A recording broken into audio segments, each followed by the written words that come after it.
is it? Thursday. I can't believe it's Thursday already.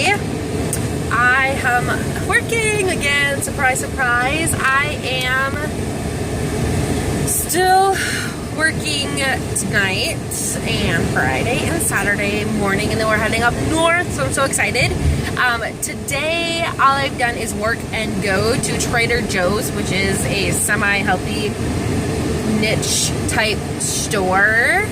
I don't know if they're just Midwestern or what, but I am doing a snack box swap with Tiara's Adventure. Honey, I'm sorry, I'm gonna say your name wrong because I'm horrible with names. Horrible. So I'm gonna link her below. Watch her channel because we're gonna do a swap. We'll probably air the box swaps next week. But we're just kind of talking about like how there's different snacks like in different stores, and the Midwest does snacks differently than the South or Eastern or Western area. So we thought it'd be fun to do kind of a healthy junk food type swap. So we're going to be swapping snacks, and I went and bought stuff. And legit, let me tell you, I put all my favorite things that are not refrigerated or frozen in this box, and it's going to take everything in me to not eat it before I send it out. So I need to get it to the post office ASAP. I ran out of time today to get it done before I have to go to work. So I'm gonna shoot it in the mail tomorrow, and I'm so excited for her to get it, and I'm excited to get her box.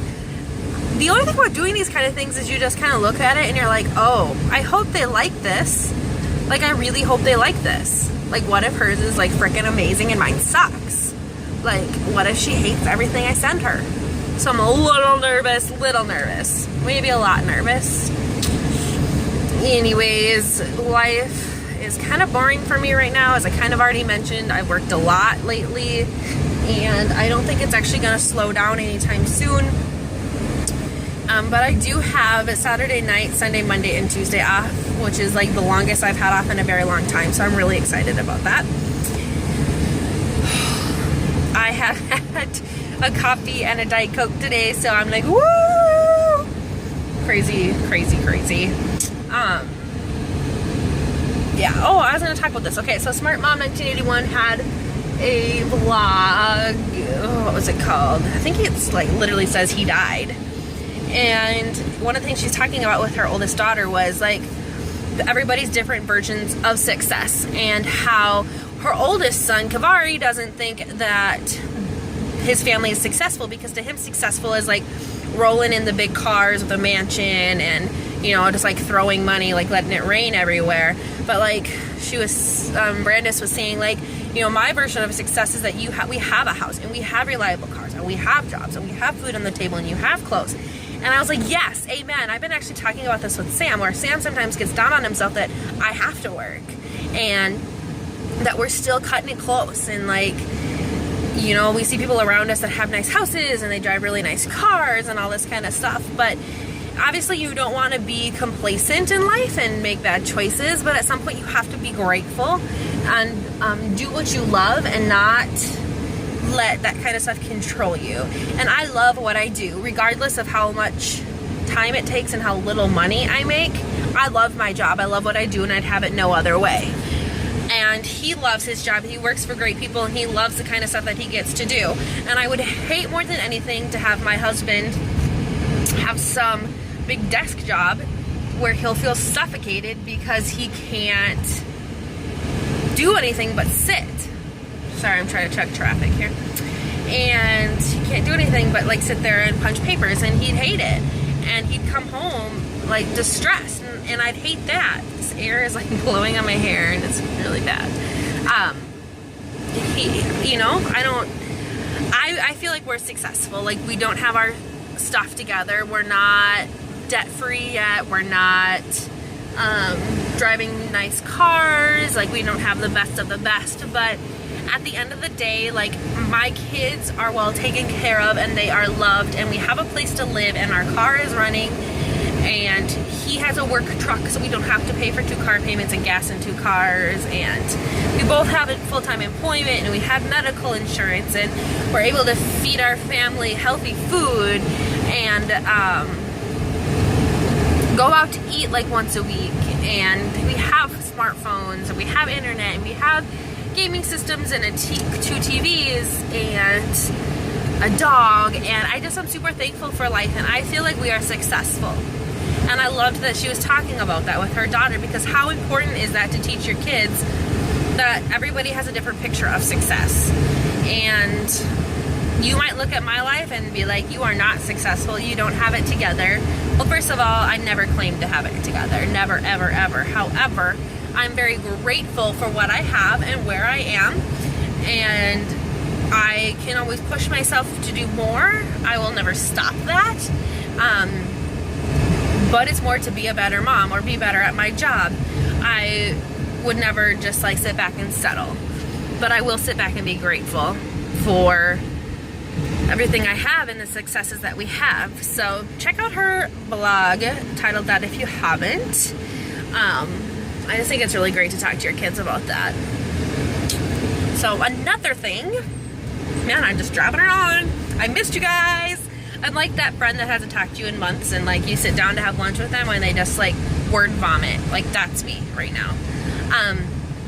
The other thing that I wanted to talk about was I've been really struggling lately with all the like hate that's going on in this world, and just like how corrupt our world is, and like how it just keeps getting worse, and it just like makes me grieve for what my kids' life is going to be like, what the world is going to be like when they're adults, because we're just headed somewhere, we're just headed nowhere fast, like downhill, and like all of this stuff. I don't know what it's like everywhere you are, but like at the state fair they had like a big Black Lives Matter march, which I think is super great, and but then it was kind of like the media was like bringing like positive and negative attention to it, and all these people are fighting about it, and I mean they did choose to deviate from the approved plan of their march and tried to storm into the fair and put other people at risk, and they kind of closed down all the entrances and exits for the fair until everything was like figured out, but ended up being fine. But what I didn't like was that right there it brought more of a bad stigma of like, oh well they can't follow rules, blah blah blah blah blah, or oh the cops should have jumped in. Like, people get over it. Like I was saying, like my kids are going to be raised without prejudice, without racism. It doesn't matter if people are purple, black, blue, white, green, if they walk or they don't, if they have special abilities or disabilities, if they're born or unborn. Like, life is intrinsically valuable. I don't care who you are, like what, I don't care. Like, you don't get to decide who's worth more, or who is valued, or who gets to be treated good and who gets to be treated bad. Like, that is like so not your decision. And the fact that bad cops out there are ruining it for all cops and making it like fight or flight for people, for both cops and people of different ethnicities, like that's not okay. Like, why? Like, this shouldn't even be a thing. This shouldn't even be anything that we have to worry about. Like, I shouldn't have to like be afraid that some of my loved ones or friends that are of different ethnicities, like one of the families closest to me, her husband is black, I shouldn't have to fear that he'll get pulled over and something will happen to him.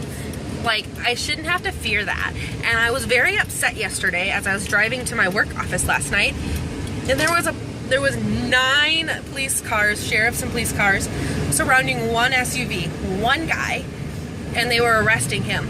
And he was black.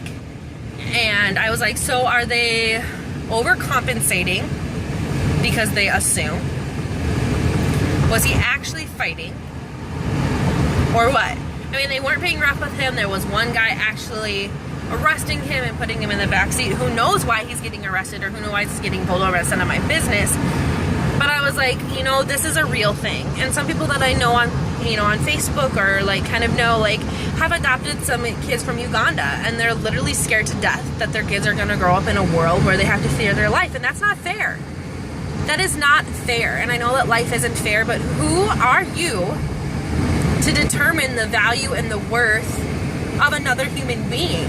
Like, who made you God? No one. That is not your job. And my kids will attend special need kids' birthday parties. My kids will be their friends. There will be no bullying, and if I ever hear that they have, they won't be able to walk themselves. So, parents, it is totally your job in how you raise your kids. 110%. Like, somewhere along the line, this is a parent's fault. They were raised and allowed to be this way. And I understand that some kids are going to go the way that their parents did not raise them, and not, all of that kind of stuff. But at the end of the day, it's what we instill in our kids.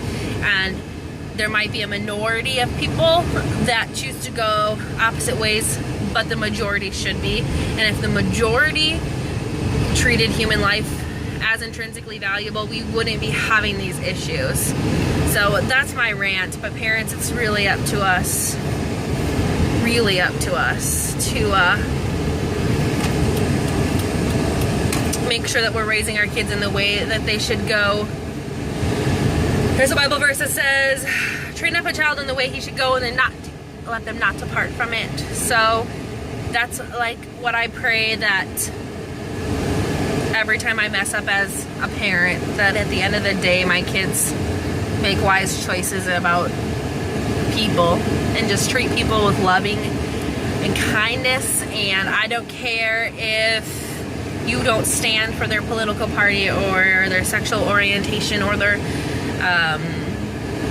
stances on other things in life. I don't care. Like, that doesn't mean that they are less of a person. Like, just because you are of political party ABC doesn't mean that I would stand up for you or put my life in danger to help you.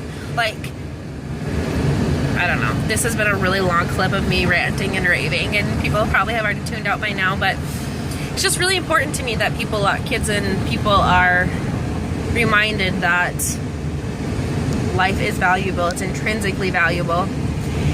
And we need to step up and start teaching our kids that. Again, that doesn't mean you need to accept everything in their way of life or their thoughts. Just because they're different than you doesn't mean that they're less valuable or less worthy of being loved and treated respectfully.